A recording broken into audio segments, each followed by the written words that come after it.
And we got mics. Are we in? Yes. We're on? All right. Thank you guys for watching. You are watching Just Talking with Johnathan Lewis, and we are back for another wonderful show. I've got an awesome guest with me this week, Mr. Mayor Stan Booker. Mr. Booker, how you doing? Oh, wait a minute. Sorry.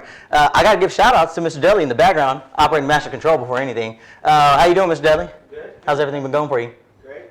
Yeah? How was your week? Great. You don't sound very convincing. No, that's good. Yeah, all right. Okay. Mr. Mayor, how's your week been? Oh, some kind of wonderful. Yeah? How are you, Jonathan? I'm doing pretty good, man. Pretty good. You know, things are tough sometimes, but you know, you just keep pushing forward and look at the blessing in all of it. And you're good That's to go, right. Right? You do. You got to keep moving forward. Yeah. I like your pen here. Your I love Lawton pen. Yeah? Yeah. So, where can I get one of these pens? How can I get one? Well, you know, there's a few places you can get one, but the best way is to walk up to me and say, I love Lawton. And then I'll give you a pen if I have one in my pocket. Now, I do run out from time to time. But if you were to say, I love Lawton right now, I've got a pen here I'd give you. Well, I love Lawton, and anybody right, that's watching check that out. knows that. Now that's good for one pen. And I will remember I gave it to you, and I will expect to see it on you. I'm going to put it on me right Here's now. my deal, speak. Jonathan. Don't leave home without it. You got it. Okay? Yep, All you right. got it. I'll put it on everywhere That's I go. the deal. So what happens if I get caught without wearing it? Oh, man, it's bad. Oh, no. Ooh, it's bad. Oh, well, I don't want any trouble, so I'll make sure I put it on, and I'm going to keep it right there.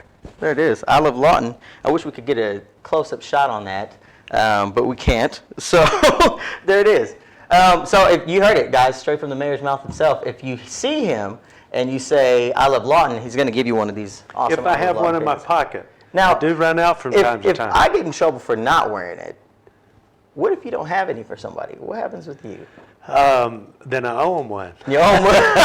See that? That's how that works. Yeah. Yep. Yeah, so last night we had an event, the AUSA had an event, and I probably gave out 40 pens. Really? And I ran out, and I woke up this morning thinking, now who did I owe pens to? So I'm in trouble because I didn't remember who I was. Oh, you didn't even keep the list? No, Nope. I didn't. That's not good. I hope it wasn't too many of them.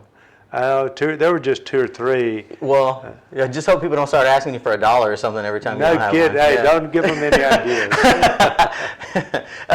I noticed your OU cup here, how you got it turned so Hey, the camera can that's catch right, it. that's right. This is actually a 2014 mug, and it has the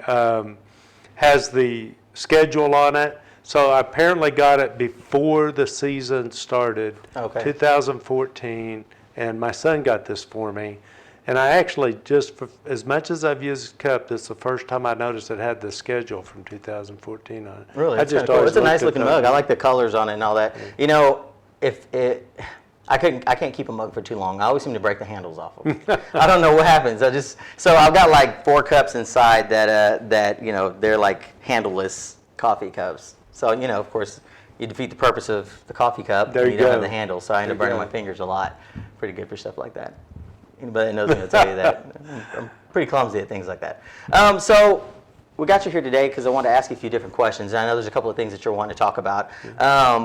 The first thing is, one, I kind of want to start by asking you to kind of define what your job as the mayor is for people, because I think a lot of people have a misconception about the things that you're able to do and not do.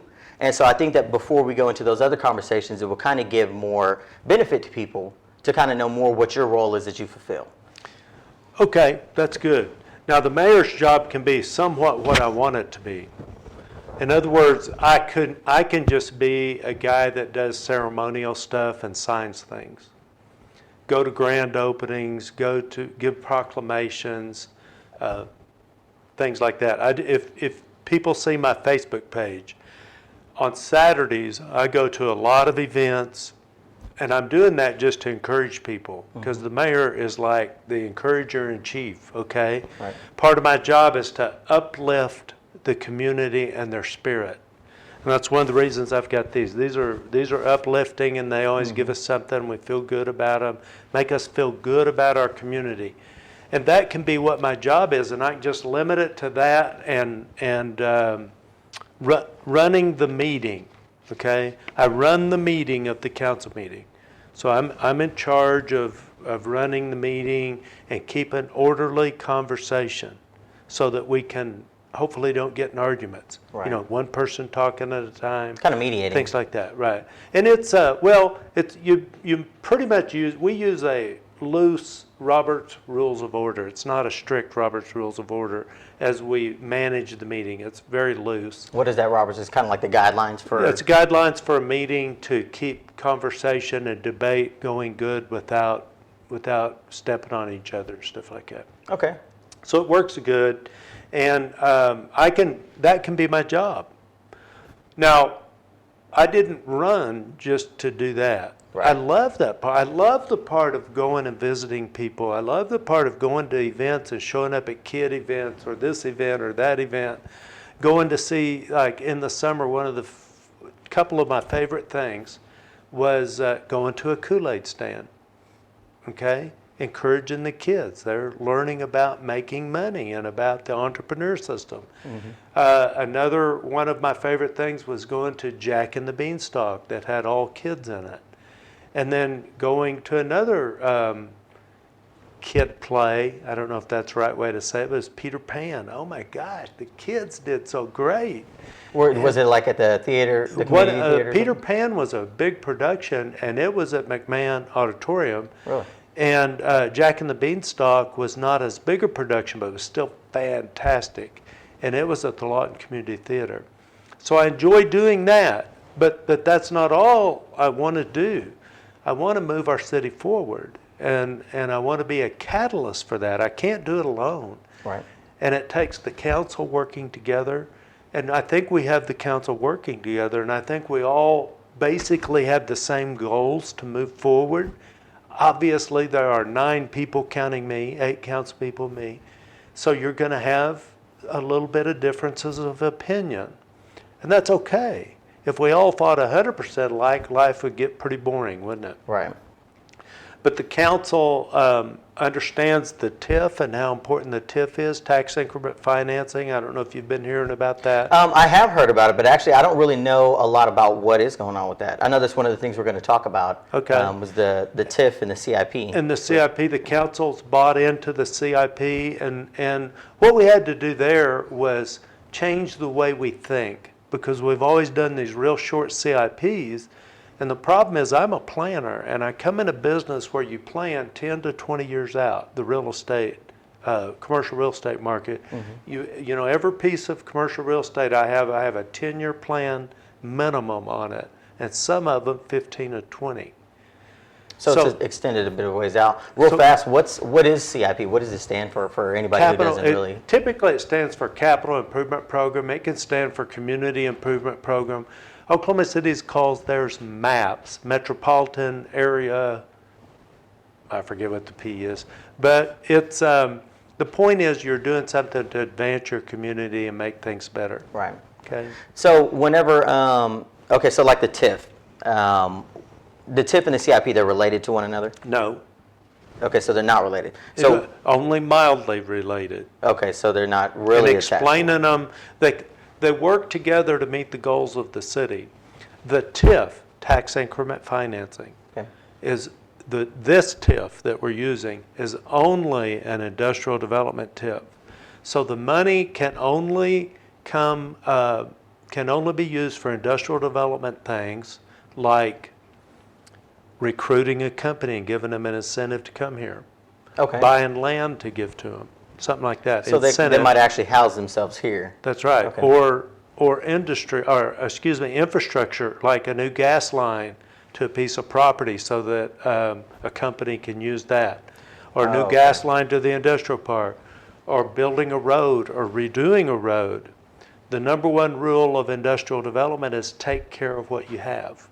Okay. So we have to take care of the roads we have, and we haven't. We've let them fall into disrepair. Right. Yeah, So, there's some pretty bad roads. So what the TIF does is it takes the growth of revenue. It doesn't take any money from the taxing entities, and it uses ad valorem tax, which is tax on property.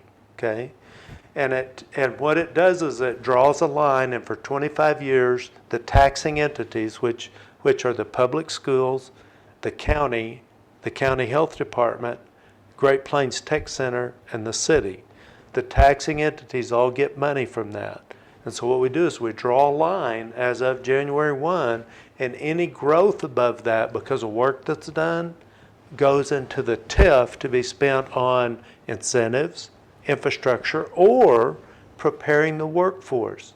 And that's where STEM education, you'll hear STEM education associated with the TIF, okay? And STEM education is the way we prepare workers for the future. Right.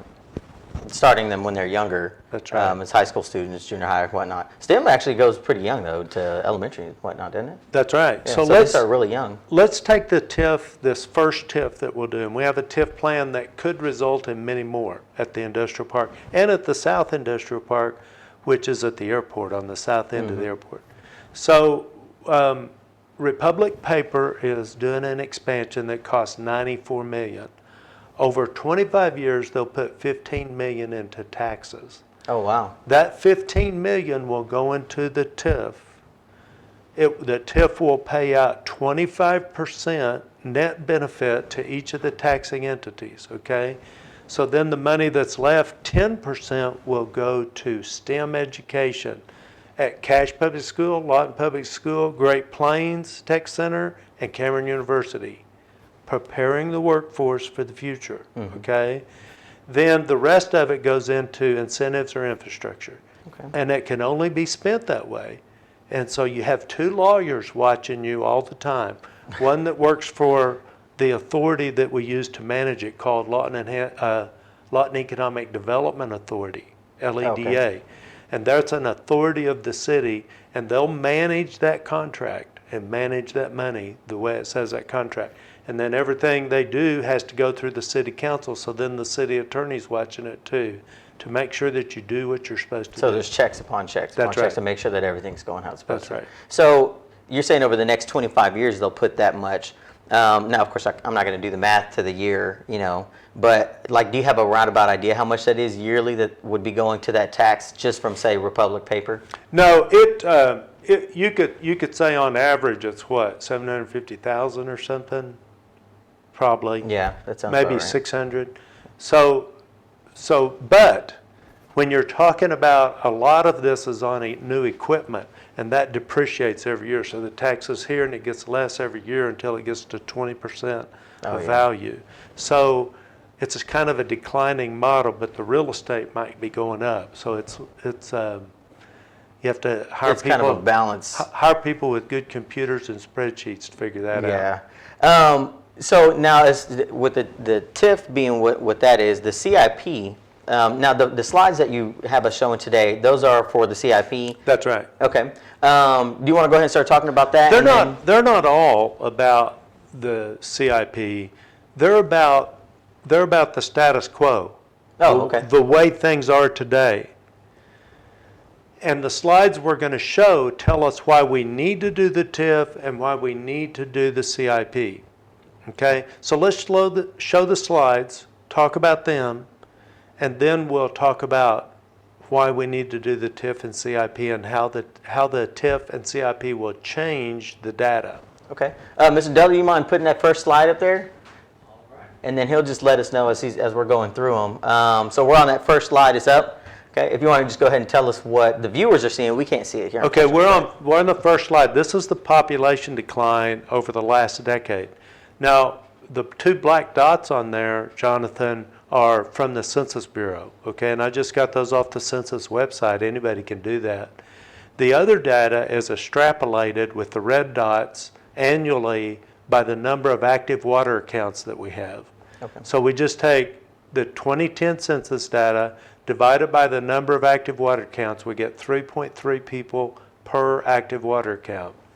So then we can track our population every year by how many active water accounts we have. Mm-hmm.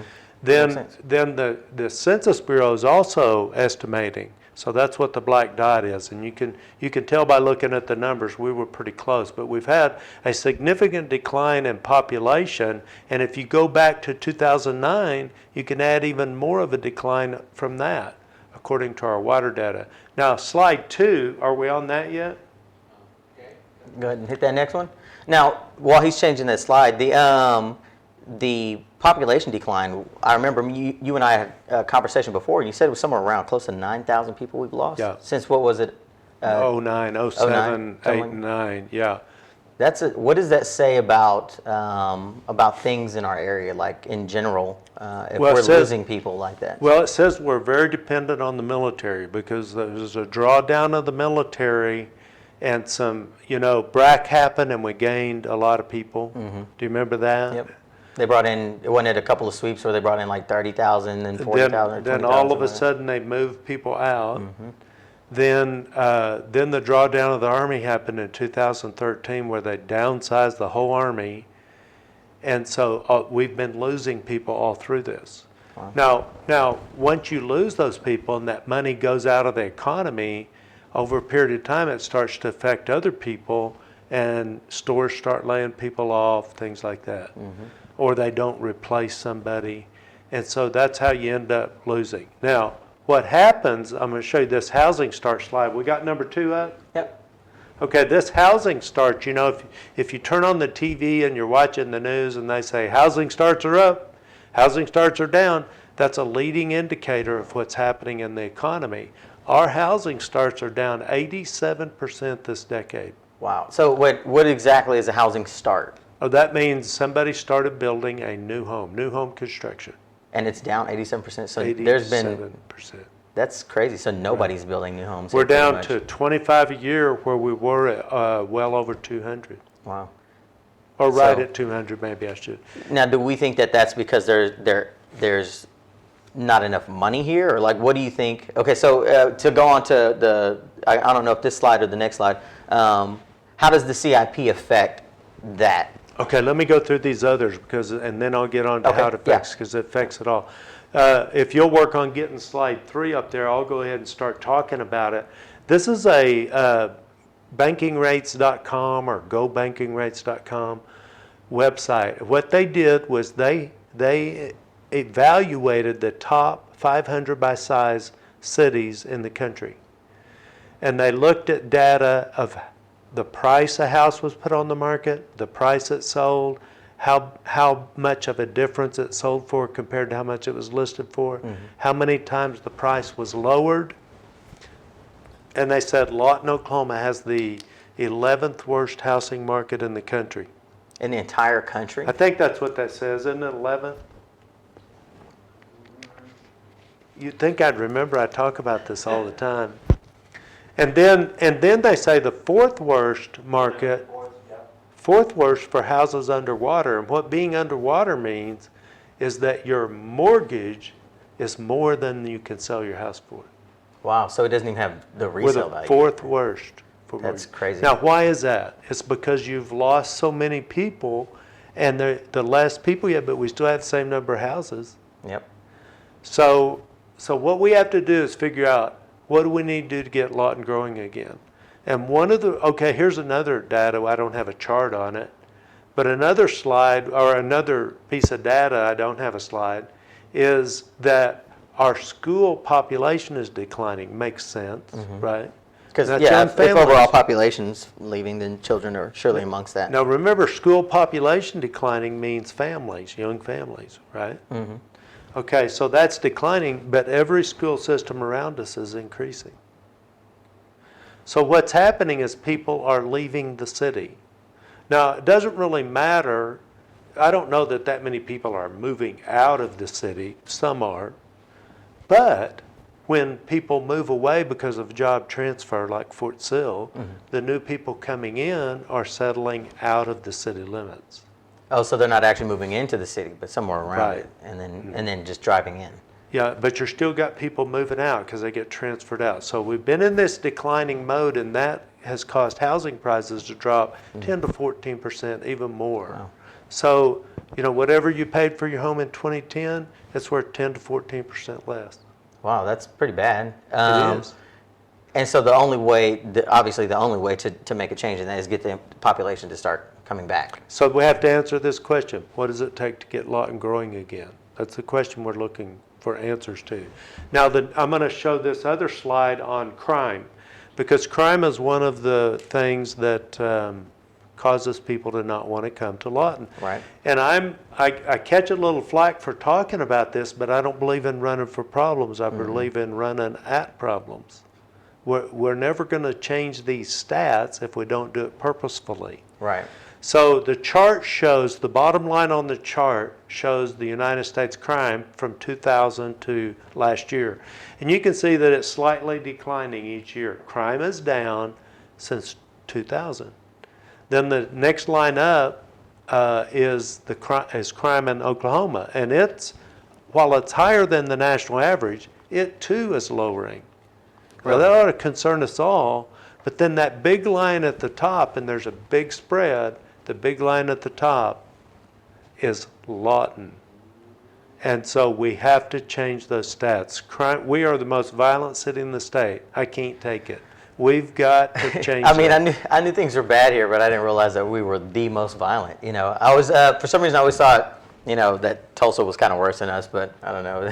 Not saying anything bad about Tulsa. So Well, Tulsa way, may but- be worse than us, but because of, they have more murders than we do.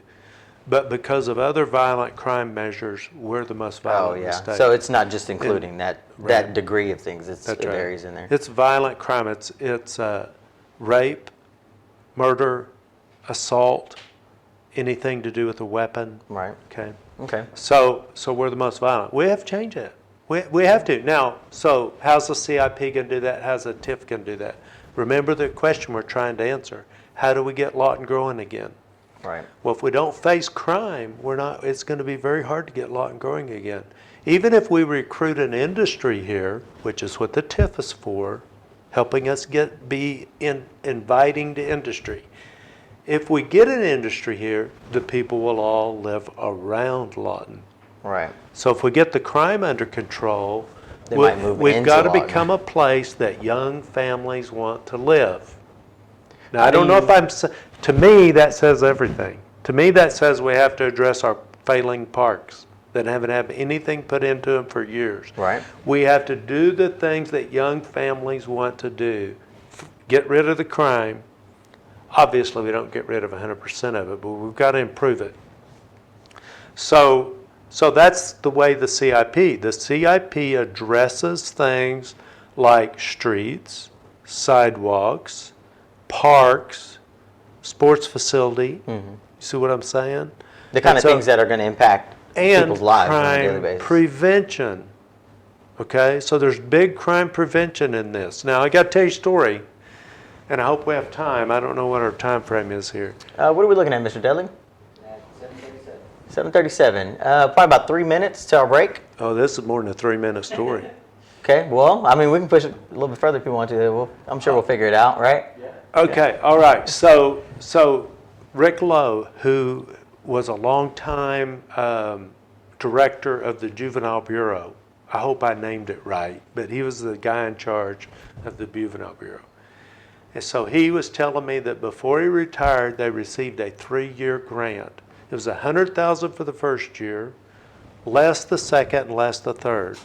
So on the first year, because he's into law enforcement, Juvenile Bureau's law enforcement, he had a lot of the money was for crime suppression, and some of the money was for crime prevention.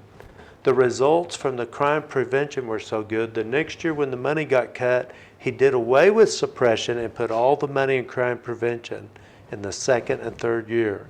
By the end of the third year, they had cut violent juvenile crime, 26%. Wow. What happened, I said. What happened at the end? Well, the community's supposed to pick it up. Well, why didn't the community pick it up? Well, we couldn't get anybody interested. He's talking about the city council. So at any rate, what happened to the crime? Well, when the grant was over, the crime went back up. Yep. Because the program essentially ended. Now, remember the cost, $100,000 a year. I don't know what it dropped each year, but let's just say $100,000 a year, okay? Cut violent juvenile crime 26%. A few years later, we would not fund the grant anymore. But a few years later, guess what we did? We spent $1.5 million a year on additional policemen. Really? Suppression. Right. And that's the way we think. I remember Yeah, supporting it's like that. rather than tackling the problem up front, or even prior to it starting, we're looking at it in terms of the response to the problem. That's right. Versus trying to cut it off ahead That's of time.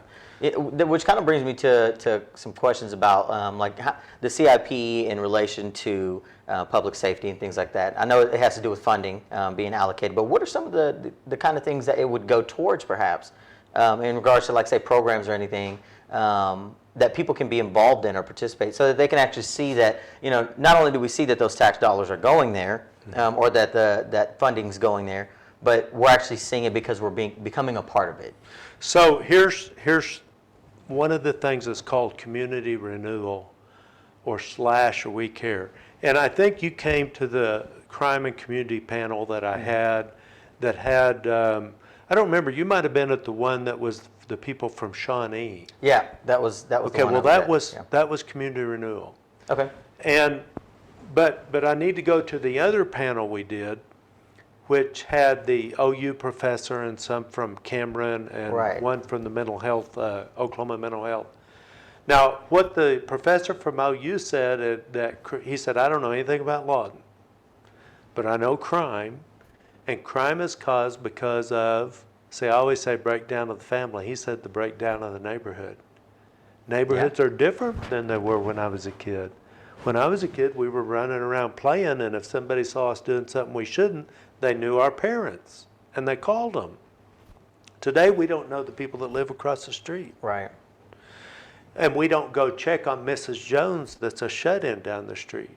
That's left to her church or somebody else to come by and Somebody check. that's close to her, like figuratively speaking, Yeah. not literally physically close. My neighbor next door, she's an elderly woman, and we talk on a regular basis. I don't have anyone that lives next door, but I feel the same way. Like, neighborhoods should be they should be close enough that you at least know your neighbor's name, that you can feel comfortable knocking on their door, and we don't really see a lot of that No. today. Women, you always watch an old movie and you see somebody go borrow a cup of sugar from the neighbors. You don't do that anymore. No, So, not these days. So community renewal is a program that's going on in Shreveport, Louisiana, and 3 years ago they started it in Shawnee, which has worse crime than Lawton overall.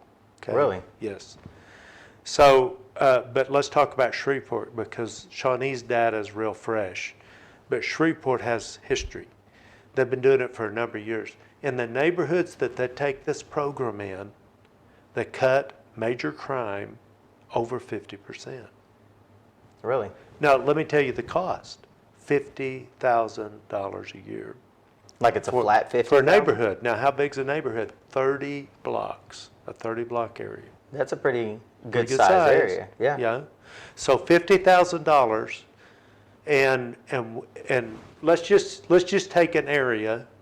Let's take this area right here, where we are around here. If we had this community renewal going on, and we were able to, in a 30-block area, cut major crime 50%, that would really make this a desirable place. Yeah, absolutely. See what I mean? Yep. Okay, but what happens about another neighborhood? Well, the idea would be that we'd go in and we'd learn and get it right. This is not a cookie cutter model. Right. You go in and you have to adjust with the flow. You got the basic outline, you adjust with the flow and adjust to your community, adjust to your neighborhood. And what do? Well, they start, like, pick a house, and they work on that neighborhood. That block, right? And they work on block parties, and they get to know everybody, and they So make they're sure. really kind of they're what's the word I'm looking for? They're kind of integrating themselves into the neighborhood. That's a little bit. exactly right. Then they get those kids coming over after school to keep them busy. One of the most important that you can go to, I forgot the website. I think it's youth.gov. You can go there, and some of the things we can do now is keep kids busy after school, weekends, and summers, and we'll cut crime. Oh, yeah, Not because only they're that- not kind of left to their own devices then. Yeah. You see, all that rings a bell with everybody I talk to. Why? Because we know what we did when we were kids, right? Exactly. Yeah. So, and it's a lot worse now. It's a lot more dangerous for kids. Now, so whoever this is, it's a youth minister type person is what they put there. Okay. and they go in and they rent a house. Is it a church program? Not No. to cut you off. It's not a church-related program. It's just No, an but organization. church people can volunteer. Okay. What you do is you get different volunteers to come in and help after school and on weekends. That's cool. So then they're adding more to the effort that they're putting, the organization's That's right. putting in. The $50,000 pays for the person that's in charge. Everything else is volunteer. Okay. Mr. Daly, what time you got? 7:45. Let's go ahead and take a quick break real quick, and we will be right back, maybe about a minute or 2 minutes max. Sound good? All right, we'll see you right then. So I had a song.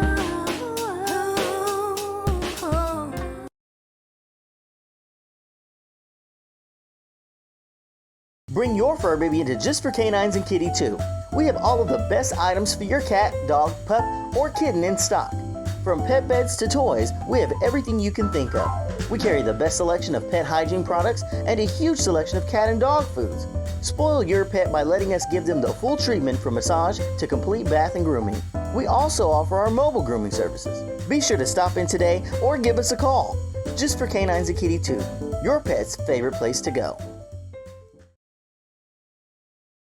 You have a list of things to get finished, and life isn't slowing down anytime soon. This, that, and the other is prepared and experienced to get you to having things Joe done. Powell with Solutions Auto Group right here at the new location in Duncan, Oklahoma. I was fortunate enough to hire Thomas Lewis and his staff. They're TT&T. I hired them for 3 or 4 weeks. They did a lot of renovation work here at the new location. They did a lot of cleaning. They did a lot of painting. They showed up on time every day, and they went to work. Could not have been any more pleased. Call This, That, and the Other, renovation, small construction, and more today.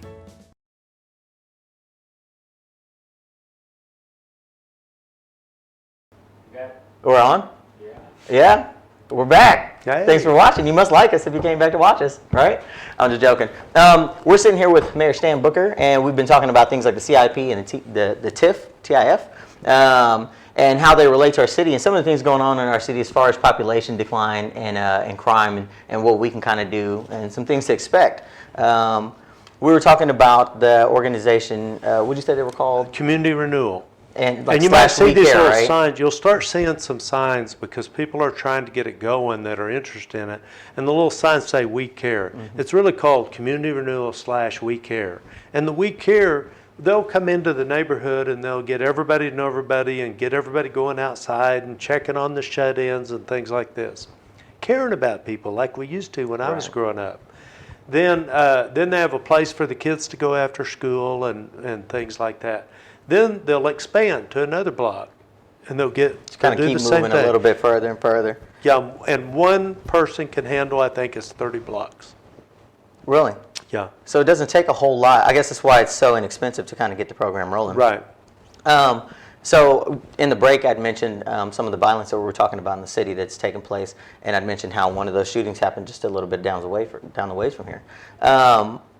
With regards to like how the increase that we've seen here, what are, not as the mayor necessarily, but what are your feelings towards what we're seeing, and how do you feel with, like, I hear a lot of people talk about things like, the open carry law, and it's going to increase violence and things like that. Where do you stand? Where do you feel? Well, I don't know Yeah. what to think about the open carry. It's a wait to see. I was talking to the news director at KSWO today, and we were like, we haven't even seen anybody open carry. Have you? No, I haven't, not yet. So not it's- anybody that I wouldn't have seen before anyway. They Yeah. usually carry them on their leg. Seems like most people. So we Are don't okay with know. that. We don't know what that's going to mean. Right. It's concerning, but the truth is, it may not mean anything. We're in a position we have to wait and see. That's all we can do. Right. You don't have any concern or anything like? I honestly think that with most of the people that I've talked with, I don't see it being a problem here in Lawton.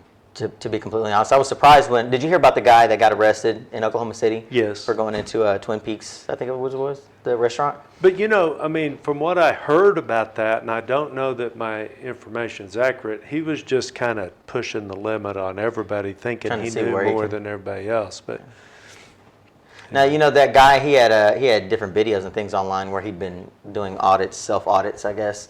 And that whole thing was kind of in the air to me, because I understood like why he got in trouble, but I think most people's responses that I saw really were kind of surprising for Oklahoma, to be honest. A lot of people responded online really negative to the fact that he was carrying a gun at all. Most people were, oh, that was stupid. You should have expected to go to jail, and people didn't realize that that's all right to carry them. I was just curious what your standpoint was on that. And then, as far as like the CIP and things like that go, where? So let me talk about that stuff just a little bit more. Yeah. Here's the way I view things. In my position, it's not pro-gun, anti-gun, whatever. I'm a Second Amendment rights guy, and I don't carry a gun. But I'm gonna tell you, I'm glad there's people in my church on Sunday that I know have guns. Okay? Yeah, absolutely. Now, but now that I'm in this position I'm in, and I see mayors going on TV having to make announcements, I'm starting to see things differently and be more concerned. Right. So I'm kind of testing what is it that I think is okay and what is scary. So the best thing that I know to do is we don't make those laws. The state makes those. All right. So we have to be ready to adjust to whatever challenge we have. Mm-hmm. Okay. From my point of view, it doesn't do any good to even get involved in those issues. My job is how do we adjust so that we protect the public safety. Does that make sense? Yeah, absolutely. And that's the way I'm looking at it. I'm looking at what do we do? Okay, this new law is coming down. What do we need to do to protect the public safety? It's funny to me about gun safety and people. If 10 guys walk into a room and all of them have a sidearm, most people don't really think anything of it because there's 10 guys. They're all, being normal people, whatever, as you want to put it. And yet on the other end of it, you could have one guy walk into the room, same kind of situation, but just one guy, and everybody would be worried about that. So it's almost like the more guns there are in a room, the less people are concerned when they see that collective behavior has a safe mentality. Like, we're not messing with it, we're just here doing whatever. Mm-hmm. But with one person, it seems like people are kind of more cautious to that because I guess we don't know how the individual may react, versus seeing a group of people. If everybody's laughing and having a good time, odds are they're all having a good time. So I never really understood it. And I think that I kind of feel, I saw the video that the police department did and that they released talking about our Second Amendment rights. And I thought that was an absolute awesome idea of them to do that. That way people feel more safe. You know what I mean? We don't feel like we're going to be antagonized or anything because we've got a weapon on us. Which to me, I think that's great. I remember talking to Sergeant Jenkins one day and telling him that I feel like our cities where something major is supposed to happen. And I feel like it's a mentality change that's going to take place here at some point, and something's going to trigger it, who knows what. But everybody will start to shape the way that we think, so then we'll see our city start to grow, and then I think that will impact the state, and so on. At least that's my hopes. That's my hopes, and I'm hoping that things like the Second Amendment carry and all that, and then the city's response to it and all that. I'm hoping that those kind of things help move people along, which is kind of crazy though, because then I think about the violence and stuff that we see, and it seems like most of it's even with younger people, which is... So, the violence that we've had this year, very little of it is gang related. And I think all but one of the people knew their perpetrator. Oh, wow. So that's an important difference between, and it's not random acts of violence. Right. Much of it is mental health related. That doesn't mean they're mentally ill. That means they're having trouble coping with life circumstances. That's what mental health means. Yeah, it can absolutely. mean mental illness. But we live in a society that needs help coping. And we need to teach resilience. Now, after the crime and community panel, I had a guy come up to me that I think he said, and I've forgotten his name and he didn't have a card, I think he said it was the interim director of Talkin Mental Health. And he told me that their services were not fully utilized by other government agencies. And I'm not sure he was talking about maybe the courts or something, I don't know. But he also said, we will not turn anybody away that needs help. So we live in a community where at least once a week somebody says something to me about the mental health needs in our community. Yeah, absolutely. And we have an organization called Talkin Mental Health that will not turn anybody away that needs help. The tough thing with mental health though is that unless you're on the outside, you can't really usually when somebody's going through something, they don't even realize necessarily the extent that it might be at versus watching somebody from the outside who's kind of crumbling, so to speak. I guess also given the circumstances. But mental health, though, I feel like it's one of those things that's such a sensitive topic because it's hard to say where, like you said, people need to learn how to cope, right? How far back, so to speak, does that problem go?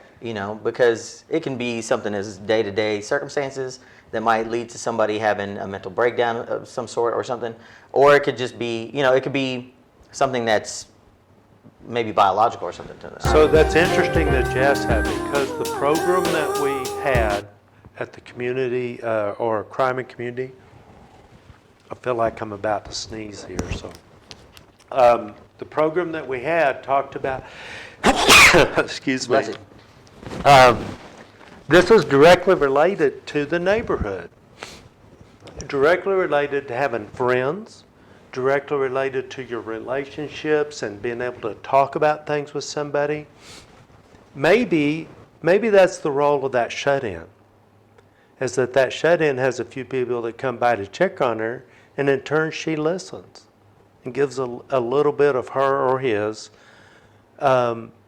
wisdom of life to this person that's having a challenge. So it's all relationship oriented. Mm-hmm.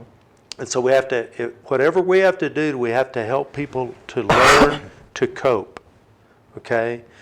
And so that's one thing, the mental health side of the deal, right? Now the other side of the deal is, and I'm talking about the deal meaning crime, okay? Because a lot of crime is mental health related. Then the other part is we have to help children be successful. Right. If we can help them by involving them in things that will help them through life, like STEM education, we can help them be successful, help keep them involved in STEM activities after school and different things, and you make it fun. Then you help children be successful, and you start making a way through that crime. And the more kids you have busy after school, the less crime you will have. Right. And And that it's guidance okay to really play. determines a lot of things for the city in the long run. That's right. Versus just right now about them not being bored. I think a lot of people fail to realize that part. You said 4 minutes? We got 4 minutes. See that? And we're Time's done? flying, yeah. 4 minutes? Yeah. But I think that's where a lot of people tend to forget things. We think, we got to teach the kids, and then at some point, they're old enough where we're like, well, yeah, we teach them, school teaches them, and then, a lot of times it seems like they kind of get left in the wayside once they hit a certain age where they can entertain themselves, and we stop guiding them as much, unfortunately. Hopefully things like that change. I try to stay very involved in my kids' life, and guide them through things and teach them hobbies and traits and different things that I do. But it seems like a lot of parents kind of lose that, and that's really where we see that increase in violence start, when they start to hit teenage years, and then it kind of moves on because in those later years as they're becoming adults, young adults, it seems like the other adults have kind of been like, oh, well, you're grown enough. You should figure it out. You know what I mean? So that's interesting because crime starts dropping in the late 20s. Now, I'm not saying there aren't criminals after 30, but Rick Lowe told me that crime really starts dropping after you hit your late 20s. Everybody's kind of growing So out of it. you can see where we can get the biggest impact by focusing right there. But that's also the people we're trying to attract to our community. Not the bad guys, but we're trying to attract young families. So like late 20s, early 30s kind of thing. The people who are starting to set their lives where they've got careers and they're making this whole life plan out. Yeah, I can understand that entirely. How much time do we have left? 2 minutes. 2 minutes. Okay. Real briefly, why don't you tell everybody where they can find you online or how they can get in contact with you, and if they have questions or anything like that, that it might be able to direct them or tell them how to direct them. So if you want an appointment with me, 581-3301. That number's found on the website. I used to say the phone book, but I don't know if people have phone books anymore. So 581-3301. You can also reach me at sbooker@lawtonok.gov. That's the best way to reach me is by email. You can reach me through either one of my Facebook accounts, Stan Booker, Mayor of Lawton, or just Stan Booker. But I don't check that every day like people think I do. So Good to go? there you go. Yeah, all right, there it is. I think it's about time to wrap it up. I'm sure Mr. Dudley wants to say bye to everybody. Thank you, guys. Thank you guys for watching. As always, make sure that you follow us on Facebook at facebook.com/JPL Productions LLC. Make sure you like and share this. And don't forget when you run into the mayor to say, I love Lawton, and he's going to have a pin for you. And if he doesn't have one for you, then just give him heck about it. Just a little bit. I want to say thank you for being on the show with us today. Well, thank you for the invitation. I enjoyed it. Hopefully we'll be able to have you on again sometime and talk about how the CIP Let's is being do it put in into progress. January or around the 1st of February. Okay. And we want to talk about the CIP because we'll be voting on it February 11th. You hear that? So It's make sure very that you guys, important to the future of our city. Very important. Yep. And if you guys, where can they find more information about the CIP? On the lawtonok.gov website. There you go. Thank you guys for watching. Tune in next week. I'm not sure who our guest is going to be yet, but I'm sure it's going to be good. So we'll see you then.